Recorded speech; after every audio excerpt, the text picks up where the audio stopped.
تماشاوان هێژا پێشوازیەکە گەرم هون دیمەنال پش من دبینن پێشوازیەکە دۆستانە برایانە دنابەرە سەرۆکی هەرێما کوردستانی سەرۆک نێچیروان بارزانî و فەرماندارê گشتیە hêzên Sûriya Demokratîk General Mezlûm Abdî de li Mûnşin çêbû.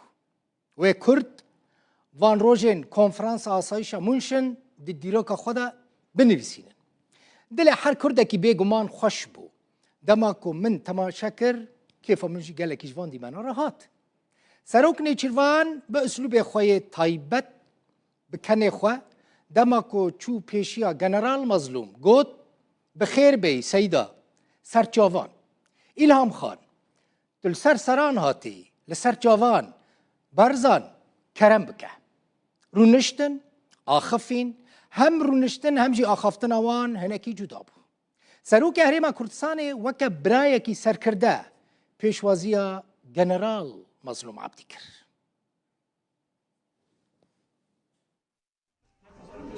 سيدة بخير في سرچاوا صحت و احوال چاوانی سرچاوا ilham خان سرچاوا بگم خیر بارزان سرچاوا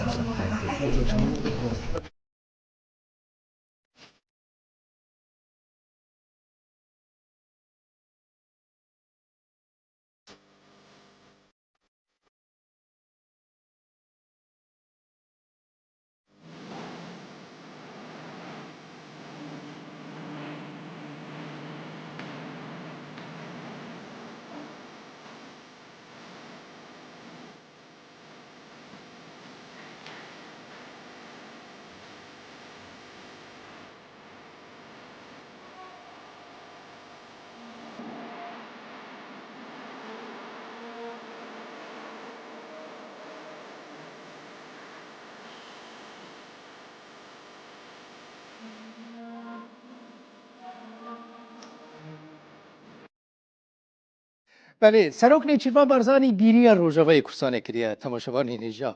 Got ez ê serdana Rojavayê Kurdistanê bikim. Biçim Qamişlo, biçim Efrînê. Cenabê Serok biçe Kobanê, biçe Amûdê, biçe Dêrîkê, biçe Dirbîsî, biçe Tirbespiyê Kurdên Rojavayê Kurdistanê işte hez dikin.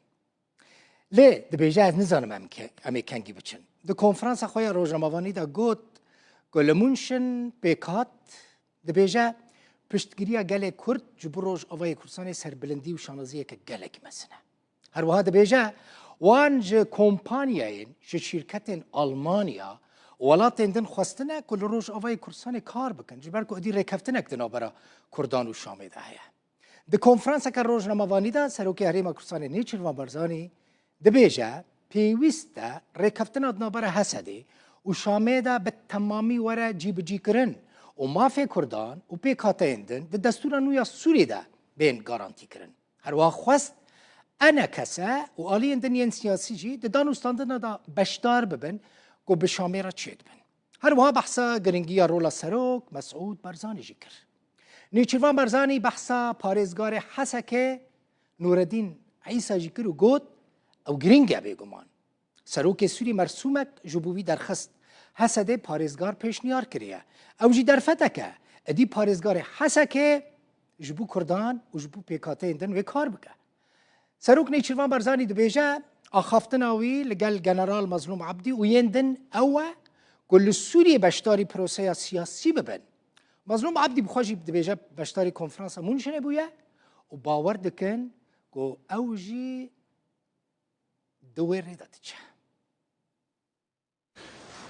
خوی یکم اما باسی سوریا بکن طبعی اوی که لسوریا استهیا او پروسی که استهیا موقفی اما لهرمی کردستان اوی اما که پشتگیری ام پروسیه دکن ام پروسه سیاسی که استا او گفتگوی که لبینی قصده و لبینی حکومتی سوریا اما دمانه طبعا لانا کردیکانی تریش حقیقتا همویان انا کسو اوانش بجدار بن لو گفتگو سیاسی که استا لقل دمشق دکریتن اما دبي واقع بين حقيقات يعني اويك من بما ريكوتني كي خراب نيه ببي او بارودو خي كهاتو تبهش لسوريا واويك كرا واويك دتوانين بيكين براي من اويك استهيا ركوتنێکی باشە لەم ڕێکەوتنەدا مووقفی هەرێمی کوردستان ئەوە بووە کە بەردەوام لەسەر خەت بووە هەم لەگەڵ تورکیا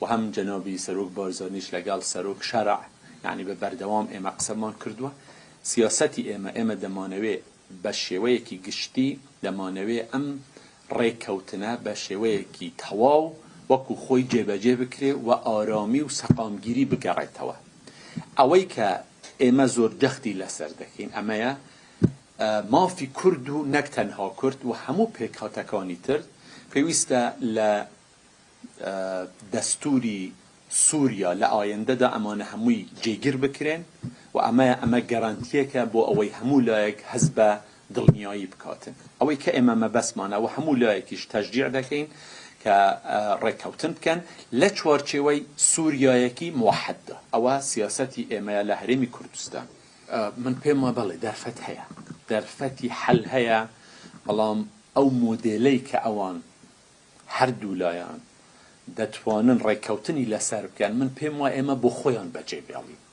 یعنی بۆ لایەنە کوردیەکان لەگەڵ دیمەشق کە من دەڵێم لایەنە کوردیەکان مەبەستم قەسەدەیە و مەبەستم ئەنەکەسەیە و هەموو ئەوانە لەگەڵ سووریا بزانن دەتوانن دەگەن بە چ مۆدێلێک لە خۆبەڕێوە بردن ئەگەر پرسیارەکە زیاد ئەوە بێ مەسەلەن ئایا ئەوەی کە لە هەرێمی کوردستان ئێمە هەمانە دەکرێت بزەبت ئەوە لە سووریا هەبێ زەحمەتە ئاسان نییە چونکە جغرافیایەکی موحەد بەو شێوەیە لە سووریا نییە پێکهاتەکان جیاوازن نەک تەنها کورد دەبێ پێکهاتەکانی تریش ڕازی بکرێن بەڵام ئەوەی کە ئێستا هەیە وەکو مثال مەسەلەن سەرۆک شەرع مەرسومی دەرکردووە بۆ محافظی حەسەکە یعنی من پێم وایە محافظی حەسەکە مهمە چونکە شاری حەسەکە شارێکە هەم کوردی هەیە هەم عەرەبی هەیە ئێستا بۆ جیهەتی بۆ لایەنی کوردی کە مڕەشەحەکە لەلایەن قەسەدەوە کراوە ئێستا دەرفەتێکە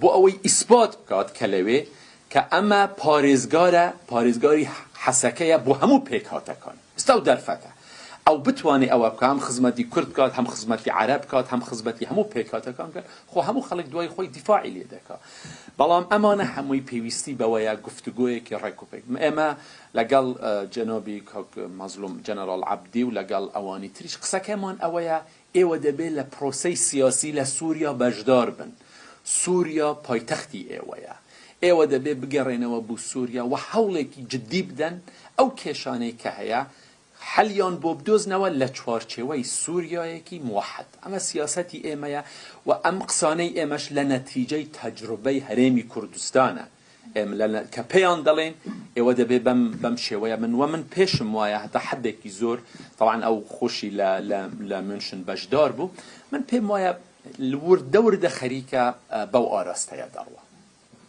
الوێ دەست پێ بکەم ئەم دیسە بیراوێ واجیات کەین بیرا قامش لید کەین بیرا عفرید کەین ڕاستی و ئەکید ئەف بەرنامە دێت سەردانامە دەهەبی نزانم کەنگی پەیامامە بۆ خوشک و برایتمان ڕۆژئاوا ئەڤەیە ڕاستی بەری ئەف تشتێ سەروا هاتەی پشتگیریەکە مەزن هەموو کوردستانیە لە هەموو جهەکێ بۆ ڕۆژئاوا هاتە بێت ئەڤە جێ فەخر و شانازی هەر کوردێکە لە هەر جهەکێ ببینیت ئەو پشتگیری نەها مهم ئەوەیە ئەو ڕێککەفتنە کە هاتیەکردن بێجێ بجێکردن و ئینشاءالله ئاوەدانی و کەیفخۆشی و زێدەتر کار بکەویتە ڕۆژئاوا مە لێرە گەلێک کۆمپانیا و ئەوان وڵات حتا ئەڵمانیا و ئەوانە ئاخفتنامە سەر هەندێ بێک و لازمە هەنگ دەست بێجا وەختی هەندەیە پشتی vê ڕێککەفتنێ دەست ئاوەدانیە بکەین دەست خۆشگوزەرانیە بکەین و ئەس هیڤیا کەیفخۆشیە و سەلامەتیە و سەرکەفتنێ بۆ خەڵکێمەتکەم ڕۆژئاوا خاتوێنێ بله نوچەیەکە لەزگین سەر ئەکرانên ڕووداوێ هەیە مارکۆ ڕۆبیۆ وەزیرê دەرڤایê ئەمریکا دەبێژە دۆنالد ترامپ سەرۆکی ئەمریکا دوو جاران تەلەفۆنی ئەحمەد شەرع سەرۆکی سوورێ کردیە و ژێرا گوتیە ku şerê Kurdan neke şer li dijî Kurdan rawestîne şerع soza xwe dibê bi cî anî şerع ew şer rawestand got divê şerع di dema pêş de jî li ser wê soza xwe bimîne ku daye Donald Trump ku dî şerê Kurdan neke yanî Emerîka ji eşkere ji şerع re dibêje şerê Kurdan neke هروها قوت أو لقال جنرال مظلوم عبدي جي فرمداري قشتي هسدي جيفيايا و روبيو وزير الدرفة يا أمريكا جيفينا القال جنرال مظلوم وكا جيفينا كديروكي بنافكر. This situation erupted in the northeast of Syria. دماکو افروش باکوری روشهلات سوریه تقیا ترامپ دستوردان کرد. نه تنه جارکه بلکو دو جاران بالشرع را آخوی و جرا گود شر راوستینا داگو ام بکاربن گرتین داعشه ین کولورن و گوهزن بحزاران گرتین داعشه کودبا براویان و ویرانی و آلوزیک چه بکرانا. ترامپ جرا گود شر راوستینا داگو ام وان گرتین داعشه و گوهزن و هروها دمک ما زیده تر هباش بو عمل سر و تکل کرنه کار بکن. تکل کرنا کردان دناف هزن نشتمانی ین سوریه دا. وکی هون دزانن شرع اویک کر. نها او حتی ویکلیه لسر سوزا خمایا. بگو من دویل سرویه که بردوان با. لیاکو مکاریه بدست بخن اوه. مکاریه رازی بوناوی جبو انجام دانا ویه که بدست بخن. افجی گلکی گرنگ بو. جبرکو مکاری اموان گرتیان و گوهزن عراقه و جه مترسیدار دور بخن. داکو امروبروی روا کومیج زندانان نبن و 4000 یان 5000 کجرن داعشی لهر دره بلاو نبن. و ده پاشا روژه دا گفان لمن نخون. و یکی دم داما جبو عمل سر ویر کفتنات اکل کرنه کود نابرا کردان و دستهلادارن سوریه دا شامل سر هاتیه لحف کرن کار بکن. نها پیوسته او ریکفتنه جیب بکن. اوه نه حسان با.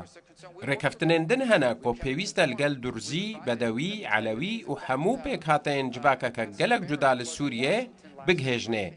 ام دوی باوریه دانا کو او انجام هر چقا زحمت جیبو با گلک باشتره ج سوریه که کو ببویا 8 پارچه. دگل همو جورین شر این کوته دا دقومین و همو جورین کوچا کومی. جبر ویه که ام دوی واریده گلک گش بینن.